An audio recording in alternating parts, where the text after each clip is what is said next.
আমরা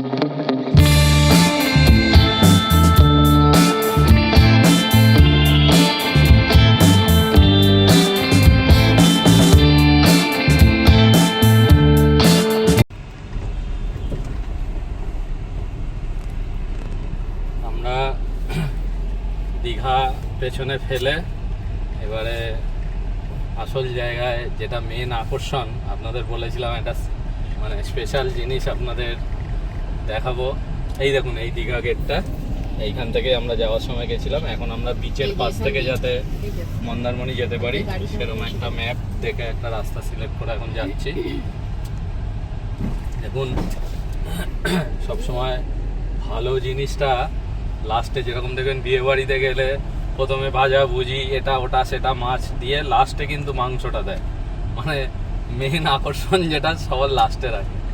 আমরাও এবারে ট্রিপটাকে সেরকমভাবেই গুছিয়েছি। আমাদের মেন যে জায়গাটার ওপরে আমাদের লোভ বা আশা, দীঘাতেও মন্দিরটা দেখবো এটা আমরা মনস্থির করেই নিয়েছিলাম। এবারে ট্রিপটাতে মন্দির দর্শন করলাম, আপনাদের সাথে সব শেয়ার করেছি। এখন কিন্তু যেটা এই ট্রিপটার ভেতর সব থেকে সেই মাংস লাস্টের মতন পাতে দেওয়ার ব্যাপার, চলুন দেখাবো আপনাদের। বিচের পাশ থেকে যখন যাব সেই রাস্তাটাও চেষ্টা করব ড্রোন শট করার। চলুন বন্ধুরা, এই যে দেখুন আমরা যে রাস্তা দিয়ে গাড়ি চালিয়ে যাচ্ছি, আর পাশের এই রাস্তাটাই কিন্তু, এই যে এগুলো তো নদী নালা, আর ওই যে দূরে দেখা যাচ্ছে দেখুন সমুদ্র। আবার খানিকটা এগিয়ে যাওয়ার পর একদম সমুদ্রের পাশ থেকেই আমরা যাব, সেরকমই দেখাচ্ছে ম্যাপে রাস্তাটা, যেটা মেরিন ড্রাইভ ব্রিজ, নতুন নাম হয়েছে দীঘার রাস্তা। ওই রাস্তাটা যখন যাব চেষ্টা করব একটা ড্রোন শট তোলার, আপনাদের উপহার দেবো। আর এখন কিন্তু বেশ ভালোই লাগছে, পাশে জলরাশি, আমাদের গাড়ি এগিয়ে চলেছে, রাস্তাও বেশ ভালো।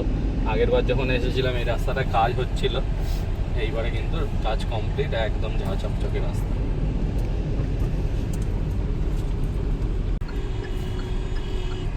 দেখুন এই যে ওপরের বোর্ডে দেখলেন শঙ্করপুর, তাজপুর, সব এই রাস্তা থেকেই বিচ ধরে, বিচের সাইড থেকে রাস্তা ধরে যাওয়া যায়।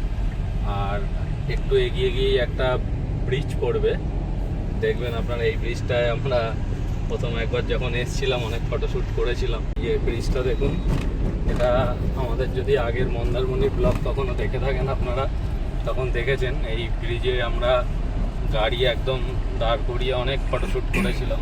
এইবারে আর এই ব্রিজটাতে নামলাম না, কারণ আমাদের যেখানে থাকবো মন্দারমণিতে সেখানটায় আগে গিয়ে পৌঁছে। দেখুন এইখানে লেখা আছে সব, আপনারা এটা পজ করে দেখে নিতে পারেন। আমিও বলে দিচ্ছি, তাজপুর এখান থেকে 6 কিলোমিটার, রামনগর 4.5, শঙ্কর মৎস্য যেটা একদম কাছে 1 কিলোমিটার। আমরা সোজা যাবো, তাই তো? দেখুন মন্দারমণি যাওয়ার পথে এটা শঙ্করপুর ব্রিজ, জাস্ট একটু ছবি তোলার জন্য এলাম।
বন্ধুরা, ড্রোন শট তো আপনাদের সাথে শেয়ার করলাম।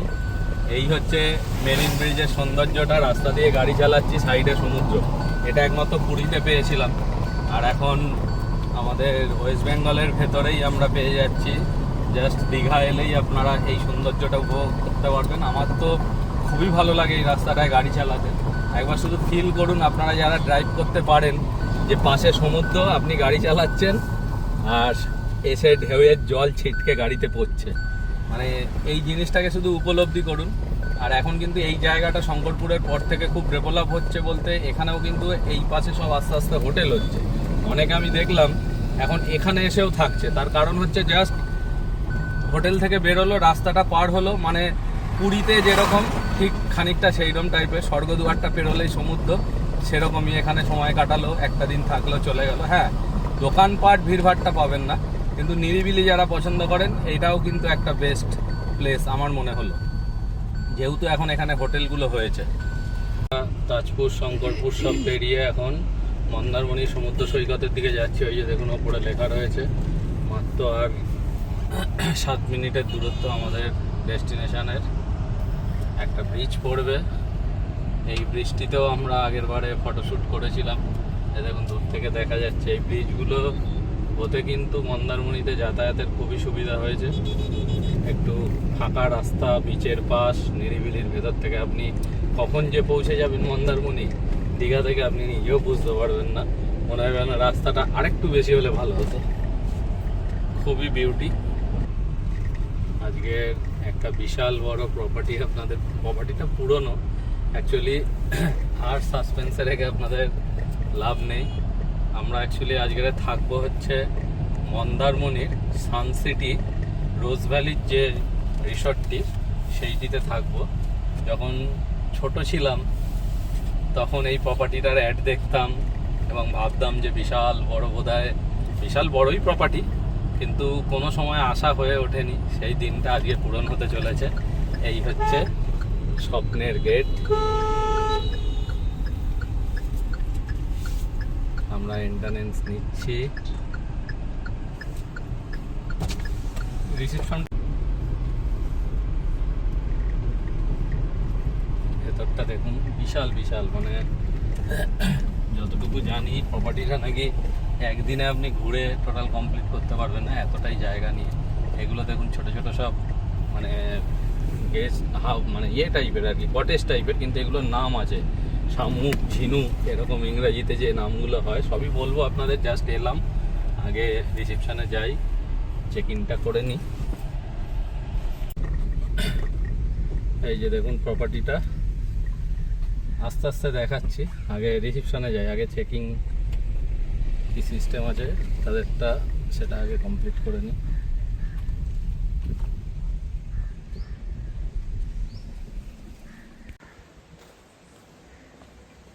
রিসেপশনের দিকে যাচ্ছে।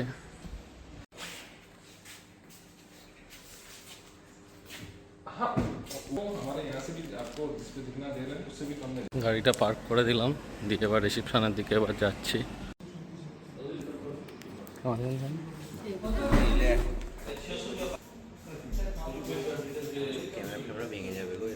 আমি চাপ দিচ্ছি না।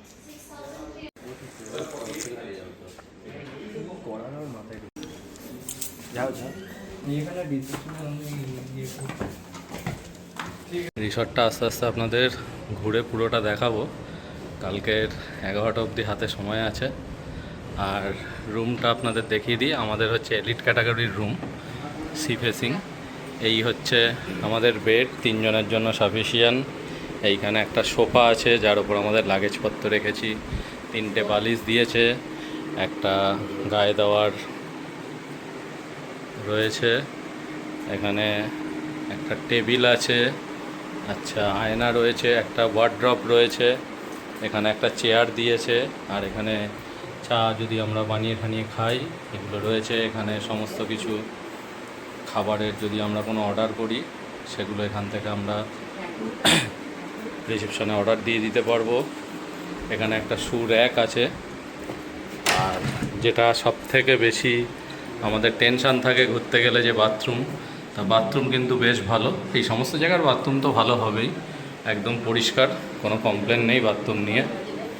আর যেটা আমাদের মেন আকর্ষণ এই রুমটার, দেখুন এই যে সি বিচ, দরজা থেকে বেরোলেই সি বিচ, ব্যালকানিতে বসে আপনি সমুদ্রের ঢেউ এনজয় করুন, এর থেকে আর ভালো কি আছে। আর এই বিছানা, আপনি চাইলে বেডে বসে শুয়েও কিন্তু আপনি সি বিচ পেয়ে যাবেন। হচ্ছে ক্লাসিক রুম, আমাদের যেরকম একই ক্যাটাগরি, একটু বড়। আর এখান থেকেও কিন্তু সি ভিউ রয়েছে। এই যে এখানের একটা বিশেষত্ব হচ্ছে এখানে সিঁড়ি আছে, আপনি সিঁড়ি থেকে উঠে এই কাঁচের জানলাটা খুলে এই লনে কিন্তু বসে সময় কাটাতে পারবেন।